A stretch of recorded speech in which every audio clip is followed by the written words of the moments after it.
I listened to the best person in the world feel the worst pain last night, and I didn't even want to make things seem bright because it hurt me too much to hear his plight. And all I could actually hear was him screaming "why" repeatedly in my ears. But it wasn't actually a scream, it was more of a whisper, and his hurt grew, recalling the last time he said goodbye and kissed her. And trying so desperately not to feel blame, but how can I when she didn't even remember my name? And hearing the raw feeling in his voice opened me up to his pain, and with so much loss, he felt like he had nothing to gain.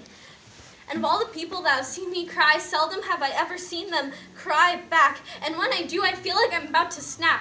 And you deserve the absolute best, so why can't I stop the pain in your chest, deep where your heart beats and where your blood meets? I'm forced to watch helplessly, and I hold back my tears as I listen to your own, which are really just materialized fears, subconscious approaching tragedies, which you had never told me, because ignorance allowed you to have the best of bliss.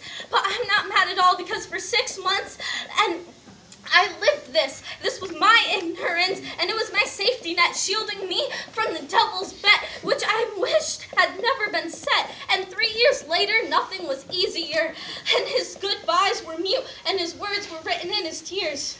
And so, my love, as the impact of this finality hits you, I'm glad you can see that she's finally been set free, and we can configure all of the good memories. And I start to plead for your understanding, because this is one of the most difficult things that we learn as we're growing old. And the best we can do is stop our hearts from growing cold, and instead learn that your heart can burn with appreciation simply because we're here. Remember when we were looked at that way last year?